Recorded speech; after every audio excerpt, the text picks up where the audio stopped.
Hoje nós vamos falar a respeito de Olimpíadas Científicas, em especial Olimpíadas de Matemática. Se você tem interesse no assunto ou se você está com alguma dificuldade de lidar com seus filhos em casa, assista ao Café Corporativo de hoje, vai ser bem legal.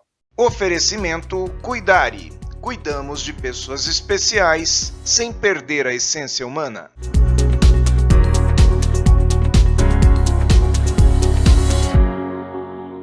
Café Corporativo aqui no Canal 25. Hoje nós vamos falar a respeito de Olimpíadas de Matemática e a nossa entrevistada é a Marina Bronzeri. A Marina, que é minha amiga desde muito tempo, mas a Marina é professora de matemática, ela tem licenciatura em matemática.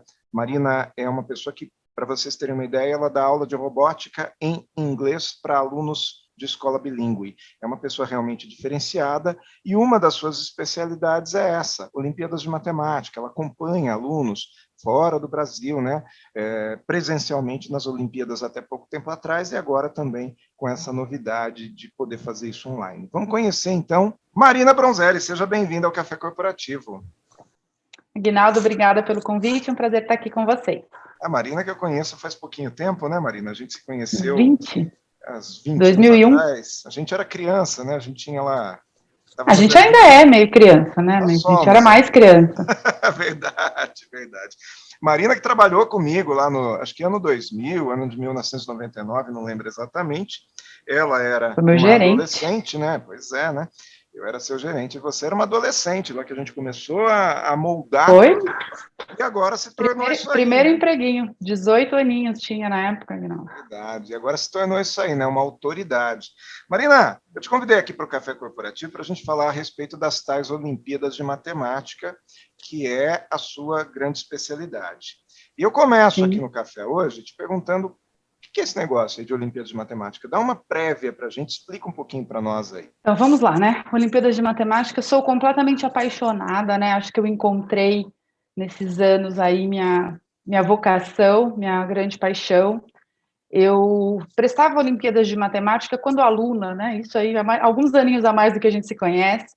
Eu sou uma pessoa que gosto, no geral, de competição.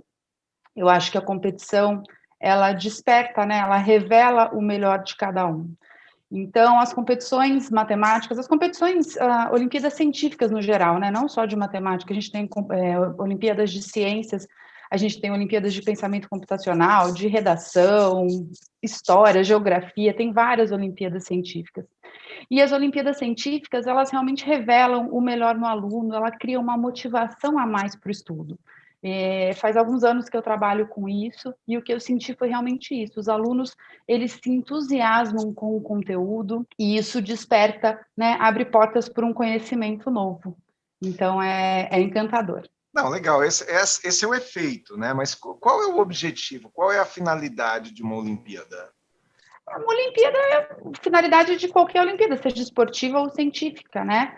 Os alunos, eles vão testar a sua capacidade e eles vão ser ranqueados, né, entre os melhores. Então, a ideia de uma Olimpíada é realmente testar o conhecimento desses alunos naquela disciplina e premiá-los, né? Os alunos têm premiações também, medalhas, troféus, e eles se envolvem numa competição, como uma Olimpíada esportiva, né? É diferente você praticar um esporte só por hobby e você praticar um esporte competitivo. O seu desempenho, ele acaba sendo outro, o seu treinamento acaba sendo outro, a sua empolgação acaba sendo outra. Então, a ideia das Olimpíadas, as Olimpíadas científicas foram criadas exatamente para isso, né? Para revelar os talentos. Hoje, aqui no Brasil, a gente já tem faculdades públicas com vagas reservadas para alunos medalhistas olímpicos em várias Olimpíadas científicas. As Olimpíadas internacionais, muitas universidades fora do país, elas ajudam bastante no ingresso dessas faculdades. Então, ela acaba gerando esses benefícios pedagógicos também. Eu sou professora, continuo em sala de aula, treino os meus alunos para isso, sou realmente apaixonada por isso. E os meus alunos, mesmo a gente vai treinar outra Olimpíada, ou vamos fazer outra prova hoje. Gente, você vai treinar, você vai correr uma maratona, você vai correr uma pista de 100 metros, uma corrida de 100 metros. Todos os dias você faz aquilo, além de outros exercícios físicos que você precisa para preparar o seu corpo para aquilo.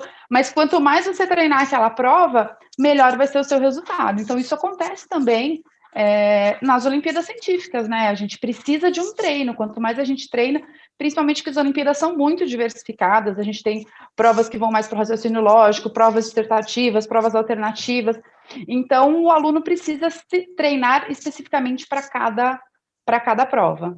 E as escolas, elas costumam manter aí um professor responsável pelas Olimpíadas. Como que funciona, Marina? Então, quando eu entrei na escola que eu trabalho hoje, eu realmente entrei com esse foco, né? Eu dou aula de robótica e a gente chama de resolução de problemas. O meu foco é Olimpíadas, a gente trabalha realmente só com isso.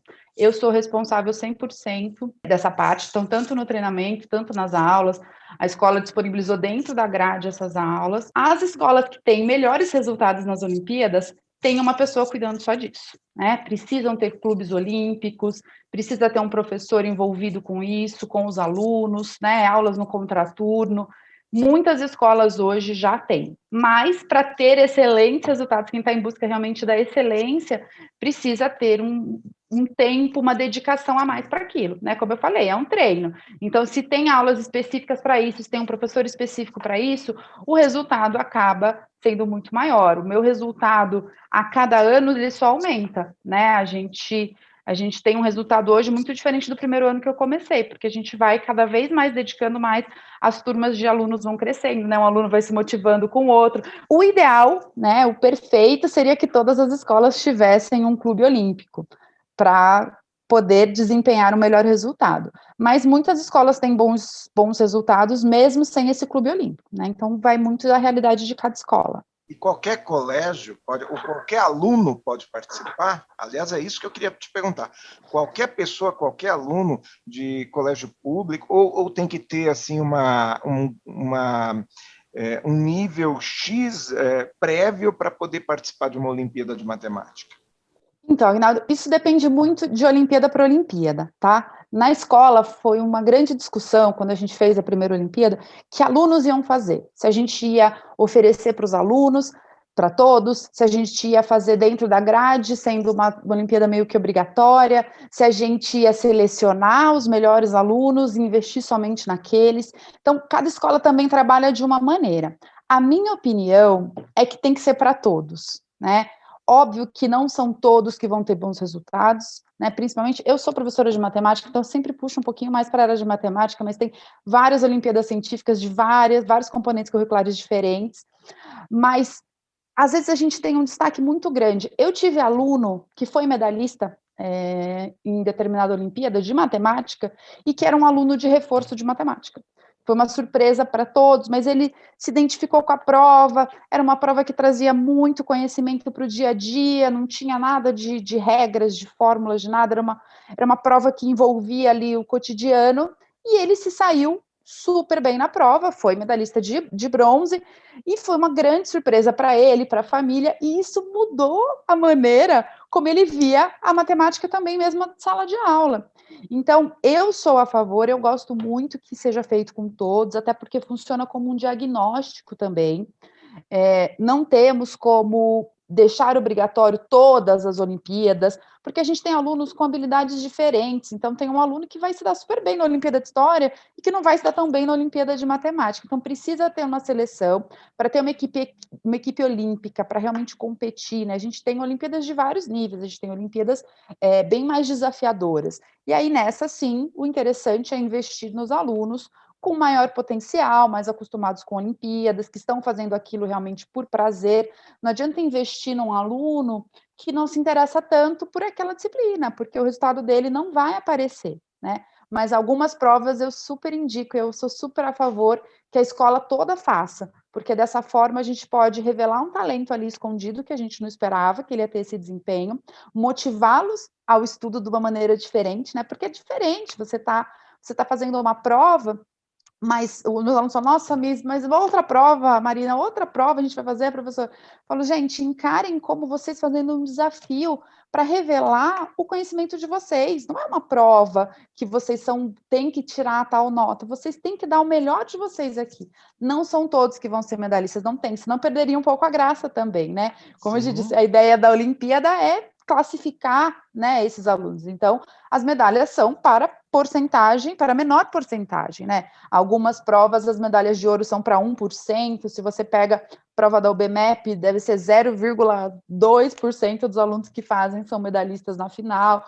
Tem Olimpíadas que são 10% medalhistas de ouro, que até 40% dos alunos são medalhistas, mas tem Olimpíada que é só 10%, que é só 3%, então não tem como todo mundo ter medalha, mas ele precisa entender o benefício daquela prova para ele, né? Que é um desafio dele com ele mesmo, que ele vai realmente fazer o diagnóstico dele, então ele tem sempre que dar o melhor para que no final ele saiba o quanto ele conseguiu evoluir, às vezes do ano passado para esse ano.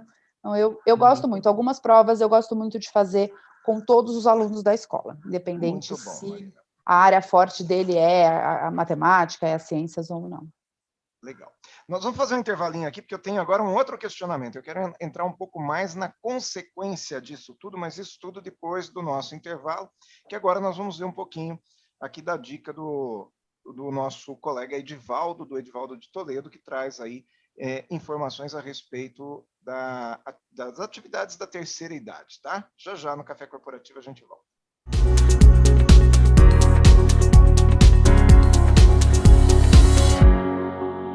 A diminuição da sensibilidade dos receptores que controlam a sede faz com que o veterano possa cair em desidratação.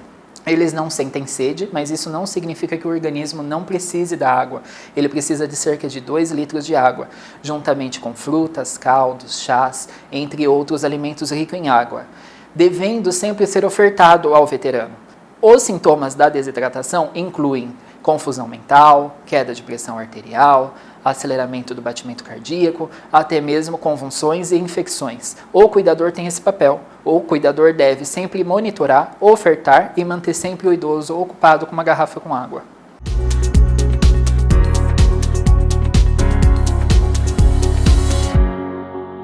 De volta aqui ao nosso segundo bloco do Café Corporativo de hoje com a Marina Bronzeri. Marina, que é especialista em Olimpíadas, especificamente de matemática, né, Marina?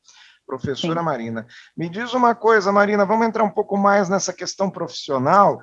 Eu quero questionar um pouco quanto que isso representa posteriormente de avanço profissional para os alunos, mas antes da gente entrar nesse assunto, conta um pouquinho para mim da sua história. Você contava agora no início do nosso programa que teve seu primeiro emprego como professora, você era professora na mesma empresa que eu trabalhava, né?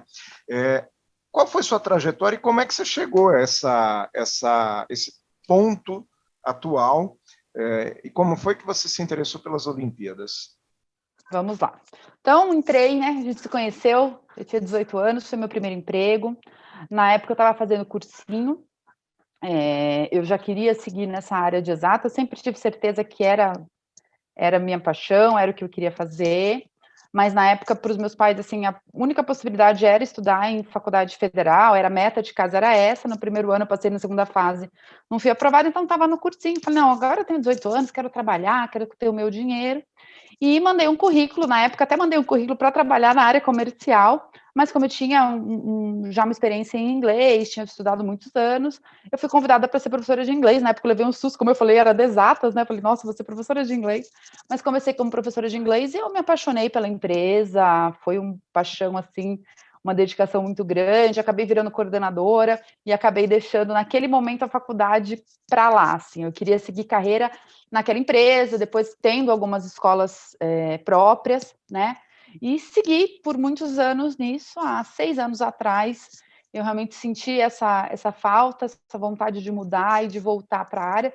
na verdade, fazendo o dever de casa com as minhas crianças, né, eu tenho 2 filhos, a Júlia e o Murilinho, e eu estava fazendo um dever de matemática com a Júlia ali, surgiu assim, falei, nossa, acho que é isso, vou fazer faculdade, né, passou da hora já de fazer, vou fazer faculdade de matemática, seja para voltar da aula, ou para ir para o mercado financeiro, não sei. Entrei na faculdade de matemática, acabei enviando um currículo para a escola que eu gostava demais, e fui chamada logo no começo da faculdade, já comecei a fazer estágio lá, e entrei realmente para dar essas aulas extras, com foco para resolução de problemas e Olimpíadas, tivemos excelentes resultados. Nós fomos, em 2018, eu tive a oportunidade de ir para a Tailândia com os alunos, foi muito incrível, e depois, em 2019, nós fomos para Pequim. Nessas viagens eu acabei conhecendo muitos parceiros de outras Olimpíadas que eu queria muito participar. Tipo, Singapura hoje é referência do ensino matemático do mundo e não tem nenhuma prova de Singapura para fazer no Brasil. Então, eu acabei conseguindo contato e conseguindo essa representação. Foi assim que a minha vida deu essa mudada realmente, porque eu queria que os meus alunos fizessem aquelas provas e elas não existiam aqui no Brasil. A viagem, eu senti que muita coisa podia ser diferente. Foi incrível, uma experiência, não tem como explicar para os alunos, para mim. Mas algumas coisas, tipo, a prova não era traduzida, os meus alunos são fluentes, mas a maioria dos brasileiros que estavam lá não, os passeios não eram traduzidos, não nos identificamos como um time de Brasil, tinham 250 alunos na última que eu fui, a gente não tinha essa cara de brasileiro, eu lembro dos alunos da Polônia, né, onde você olhava, você sabia, eles estavam com o bonezinho da Polônia, então a gente ia nos passeios, o pessoal da Polônia tá ali, o pessoal da Polônia tá ali, o pessoal de Filipinas tá ali, o pessoal da Austrália tá ali, eles tinham ali uma identificação, então eu senti que muita coisa podia ser diferente para maior benefício dos alunos, e eu realmente me encontrei. Eu acho que trabalhar com matemática, com competição e viagem, tudo junto, assim, parece que Papai do Céu fez realmente, esse emprego é o que vai acontecer. Prazeroso para interessante mim. que enquanto você falava, o Lucas colocou aqui para a gente no ar as fotos das suas viagens, né? Pelo que eu vi aqui nas fotos, tem viagem então para a China, para Pequim e Tailândia, é isso? Isso. Em 2018 eu fui com 2 alunos para Tailândia, e em 2019 nós fomos com 16 alunos para Pequim. Foi Lucas, coloca uma para a experiência... gente também uma foto aqui da sala de aula, porque as salas de aula elas são coletivas, né? Não nesse momento. 1000 alunos, né? A prova da Tailândia foram 1000 alunos de países diferentes fazendo as provas juntos. Essa prova da China que a gente fez, tinham 3 etapas, né? Uma etapa era individual, uma etapa era dupla e a outra etapa era em equipe. Então eles resolviam problemas juntos. Foi uma experiência muito bacana. Eu gosto muito, Aguinaldo, de dar o exemplo dos alunos que foram nas 2 Olimpíadas, tanto 2018 como 2019, a Prefeitura de Jundiaí enviou alunos de uma escola da rede pública aqui. E em 2018 a gente ficou muito próximo, eram 3 alunos, eu estava com 2 alunos, os passeios brasileiros eram juntos, então a gente ficou muito unido lá, né? A gente falava inglês, então a gente acabou auxiliando eles ali em tudo, ficamos muito unidos. Gosto muito do exemplo do menino que ele estava no 5º ano, ele nunca tinha visto o mar, então a primeira vez que ele viu o mar foi na Tailândia, né? Aumentou um pouquinho a referência dele ali, né? Mais difícil para baixar da Santina, né? Mas ele teve várias, primeira vez que andou de avião, primeira vez que andou no parque aquático, né? Eu fui a primeira vez que andei de elefante, meus alunos também, meus alunos são de uma rede particular, eles teriam condição de fazer essa viagem um dia. Os alunos da rede pública já é um desafio. Então, primeira coisa, a oportunidade que se abriu para esse aluno, né? Ele realmente realizou algo que ele não teria uma previsão de quando aconteceria. Então, a realidade daquela comunidade escolar inteira mudou. Todos os alunos daquela escola hoje veem matemática de outra maneira. Eles querem estudar matemática para ter essa oportunidade. Então, acho sensacional o investimento realmente da prefeitura. A Vasti, que é a secretária de Educação, está sempre ligada a isso, acho espetacular. Para a gente poder partir para a nossa última etapa aqui, quanto que isso muda na vida profissional? A pessoa chega ao mercado de trabalho mais confiante, como é que é? Primeiro, óbvio que eu entendo que ela vai ter melhores oportunidades, porque as empresas vão levar isso em consideração, está no currículo.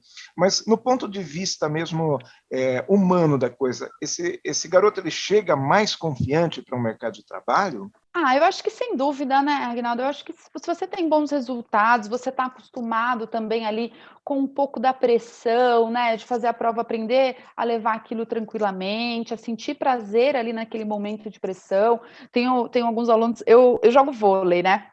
Eu tenho um time de vôlei aqui e a gente compete. Adoro. E eu tenho algumas atletas que aqui são incríveis, jogam demais. Na hora que apitou e tá valendo, nossa, você fica nervosa e não acerta um saque, aquela coisa. Eu sou o contrário, apitou valendo, nossa, eu viro um monstro, adoro. Então a gente tem isso no aluno também, e é importante esse treino para ele se acostumar com isso, né? Porque na vida corporativa depois, ele vai ter vários desses momentos, não são provas, mas são vários momentos que ele vai ter realmente que ter a inteligência emocional para lidar com aquilo. Então, a gente treinar isso, né? né, durante esses anos olímpicos, fazem toda a diferença. Esse aluno com bons resultados olímpicos, com certeza ele vai ter melhores oportunidades, né? Até antes do mercado de trabalho, a gente está falando em faculdade. 10% das vagas da Unicamp, da USP, da Unesp hoje são para alunos medalhistas. Então, ele já sai na frente, né? Ele não precisa, ele já tem uma chance muito maior ali de um ingresso de uma universidade. Não sei se você sabe, Aguinaldo, a gente tem aqui em Jundiaí a Olimpíada da Astra. Sim. Todos os anos, para todos os nonos anos, né? E o dono da Astra, ele criou isso porque ele era, né, um apaixonado por matemática e sentia a diferença que matemática e a competição poderiam fazer realmente na vida corporativa, na vida profissional. Essa Olimpíada da Astra é só para os alunos de nono ano, eles dividem escola pública e escola particular, tem premiações, né? Ano passado eu tive 2 alunos entre os 10 melhores alunos, ano retrasado, né, que passaram, não teve, 2019. 2 alunos entre os 10 melhores alunos aqui de Jundiaí. Então, ele premia os 10 melhores da pública, os 10 melhores da rede privada. E esses 20 alunos, eles têm um emprego garantido na Astra, quando eles quiserem ser menor aprendiz. Né? Então, isso prova a diferença que faz. Ele guarda ali 20 vagas, né? Ele faz isso realmente para atrair essas pessoas para trabalhar com ele, porque ele sentiu a diferença que faz esse aluno acostumado com as provas, com as competições, e a matemática, né? Que aí já é o meu forte. Show de bola. Marina, a gente vai encerrar o segundo bloco aqui. Vamos fazer um intervalinho, só que eu estou curtindo o papo, eu vou te chamar de volta aqui para Mais Cafeína. Só um instantinho, vamos ver o comercial e na volta a gente vai falar a respeito, então, justamente disso, né? Nós não estamos podendo fazer Olimpíada de Matemática presencial, nenhuma, né? Presencial. Como é que é esse negócio online? Mas já, depois do intervalo.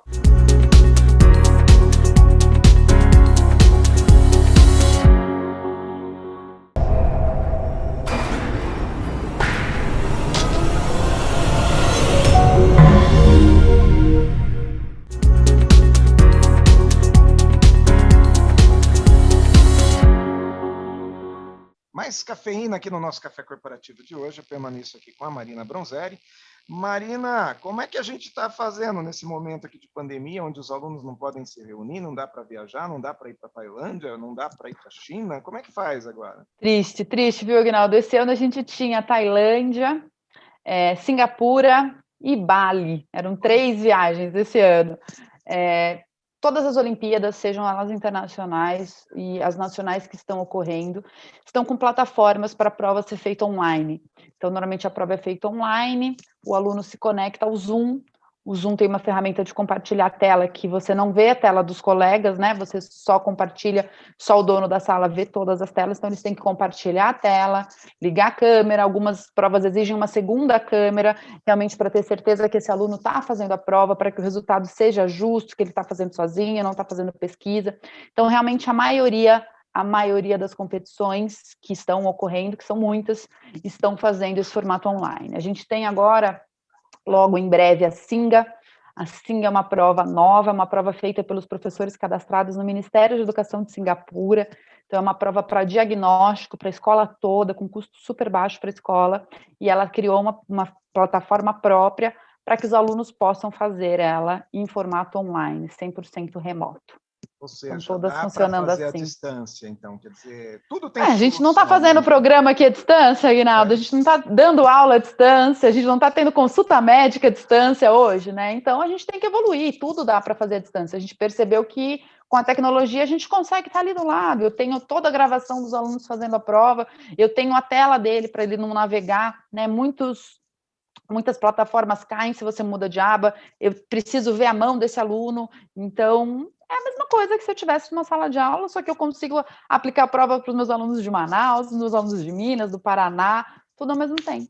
E o interessante é que eles se adaptam muito assim, de maneira muito rápida, porque para eles mais que a gente, né?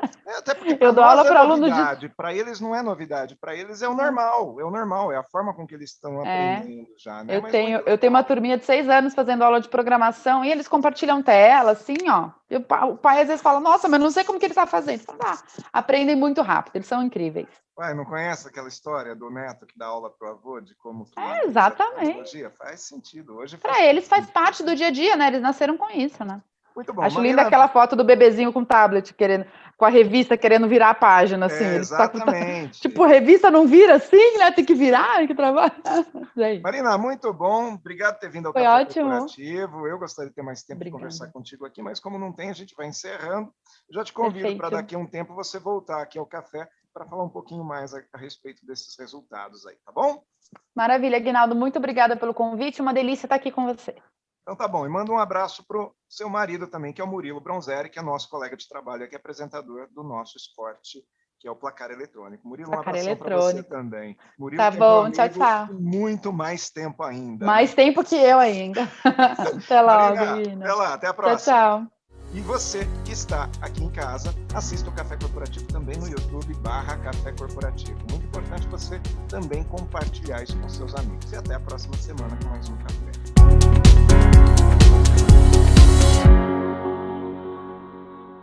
Oferecimento Cuidare. Cuidamos de pessoas especiais sem perder a essência humana.